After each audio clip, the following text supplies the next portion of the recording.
ଏ ଦେଖନ୍ତୁ ସାଧାରଣତଃ ଭୋଟର ତାଲିକା ସଂଶୋଧନ ହେବା ଜନଗଣନା କରିବା ଏଇଟା ଗୋଟେ ସରକାରଙ୍କର ପ୍ରକ୍ରିୟା ଏବଂ ତା ଭିତରେ ଇଲେକ୍ସନ କମିଶନ ଏ କଥାଟି କରିଥାନ୍ତି।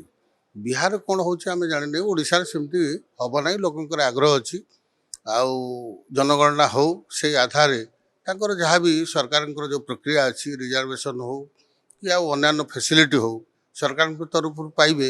ଏଥିରେ ବିରୋଧ କରିବାର କାରଣ କ'ଣ? କଂଗ୍ରେସ କ'ଣ କହୁଛି ବିରୋଧୀ ଦଳ ଆମେ ଜାଣେ ନାହିଁ, କିନ୍ତୁ ସରକାର ତାର ପ୍ରକ୍ରିୟା କରିବ ଏବଂ ସାଧାରଣ ଲୋକ ସମର୍ଥନ କରିବେ। ଏଥିରେ କିଛି ବାଧକ ହେବ ନାହିଁ। ନାଇଁ ଦେଖନ୍ତୁ, କଂଗ୍ରେସ କ'ଣ ମେସେଜ ଦେବା ପାଇଁ ଚାହୁଁଛି ଆପଣମାନେ ଜାଣିଥିବେ, ଯେତେବେଳେ ଏନ୍ଡିଏ 280 ସିଟ୍ ପାଇକରି ଭାରତ ବର୍ଷରେ ଶାସନ କରୁଥିଲା, ତାପରେ କେତେ ହେଲା? 240 କମିଗଲା। ତେଣୁ ଭୋଟ ଚୋରି କେଉଁଠି ହେଲା? ଏଇଟା ଗୋଟେ ପ୍ରହସନ, ବିଭ୍ରାନ୍ତି। ଏ ସମାଜକୁ ବିଭ୍ରାନ୍ତି କରିବା ପାଇଁ ଏଇଟା ଗୋଟେ କଂଗ୍ରେସ ପ୍ରୟାସ କରିଛି, ଆଉ କିଛି ନୁହଁ।